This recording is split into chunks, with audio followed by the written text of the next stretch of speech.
आज हम लोग क्लास 10 त्रिकोणमिति का अध्ययन करेंगे। त्रिकोणमिति, ट्रायगोनोमेट्री। त्रिकोणमिति तीन शब्दों से मिलकर बना हुआ है, त्रि, कोण और मिति। त्रि यानी कि कोण, त्रि यानी कि तीन, कोण का कोण हो जाएगा, मिति यानी कि माप। अतः हम कह सकते हैं त्रिकोणमिति का शाब्दिक अर्थ होता है तीन कोणों की माप। ट्रायगोनोमेट्री शब्द ग्रीक भाषा के तीन शब्दों से मिलकर बना हुआ है।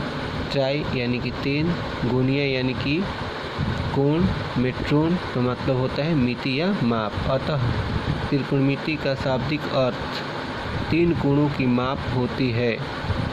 लेकिन एक त्रिभुज में तीन कोण होते हैं, अतः त्रिकोणमिति का अर्थ त्रिभुज की माप होता है।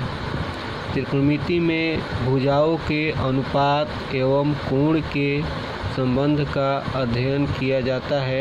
इस अनुपात को त्रिकोणमितीय अनुपात कहते हैं।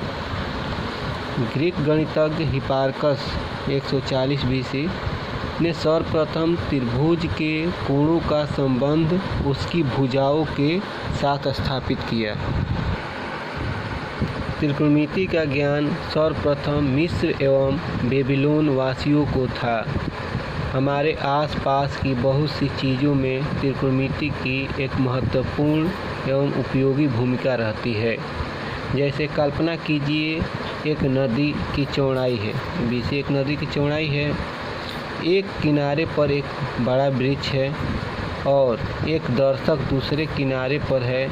वह बिना वृक्ष को मापे और बिना नदी पार किए वृक्ष की ऊंचाई जानना चाहता है।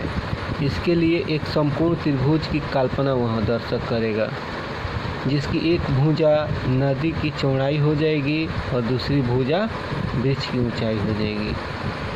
त्रिकोणमिति का उपयोग, त्रिकोणमिति के उपयोग निम्नलिखित होता है। जैसे ध्वानिकी में त्रिकोणमिति का यूज किया जाता है, वास्तुशिल्प में किया जाता है, खगोल शास्त्र में किया जाता है, समुद्रों में किया जाता है, वायुयान में किया जाता है, अंतरिक्ष में किया जाता है, जीव विज्ञान में किया जाता है, कार्टोग्राफी में किया जाता है, रसायन विज्ञान में किया जाता है, सिविल इंजीनियरिंग में किया जाता है, कंप्यूटर ग्राफिकी में, भू भौतिकी में, क्रिस्टलिकी में, अर्थशास्त्र में, विद्युत प्रौद्योगिकी में, इलेक्ट्रॉनिकी में, भूमि सर्वेक्षण में, यांत्रिक प्रौद्योगिकी में, मशीनीकरण में, मेडिकल इमेजिंग में, मेट्रोलॉजी में, संगीत के सिद्धांत में और भी संख्या सिद्धांत में, समुद्र विज्ञान में, प्रकाशिकी में, प्रायिकता सिद्धांत में, मनोविज्ञान में, भूकंप विज्ञान में, सांख्यिकी में, विजुअल परसेप्शन में, शैक्षिक क्षेत्रों में। त्रिकोणमिति यानी ट्रायगोनोमेट्री का जनक हिपार्कस है। गणित के पिता आर्किमिडीज है।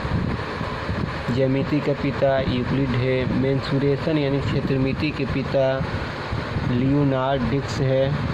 एलजेब्रा बीजगणित के पिता मोहम्मद इब्न मुसल ख्वारिज़मी है। स्टैटिस्टिक्स के पिता सर रोनाल्ड फिशर है। प्रोबेबिलिटी के पिता ग्रेलेमो कार्डेनो है। इंग्लिश ग्रामर के पिता लेंड्रे मुद्रे हैं। अब एक समकोण त्रिभुज में देखेंगे। जिस त्रिभुज का एक कोण समकोण यानी कि 90 डिग्री होता है, उसे समकोण त्रिभुज कहते हैं। समकोण त्रिभुज में समकोण 90 डिग्री सामने वाली भुजा कर्ण कहलाता है और ये लंब हो जाएगा और ये आधार हो जाएगा। समकोण त्रिभुज में दो न्यून कोण होता है, एक ये और एक ये। समकोण त्रिभुज में कर्ण स्थिर रहता है, लेकिन लंब और आधार आपस में अदला बदली होते हैं।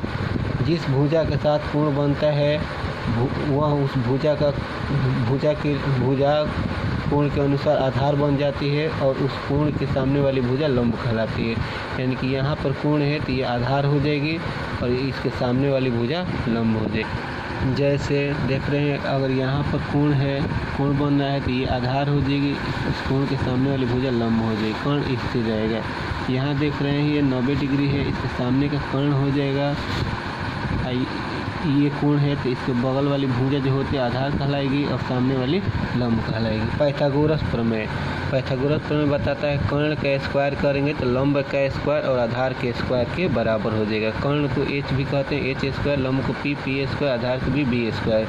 त्रिकोणमितीय अनुपातों यानी कि निष्पत्तियों की संख्या 6 होती है। एक साइन का हिंदी ज्या होता है, कोसाइन कोज्या होता है, टैंजेंट स्पर्शज्या, कोटिजेंट सेकेंड कोसेकेंट।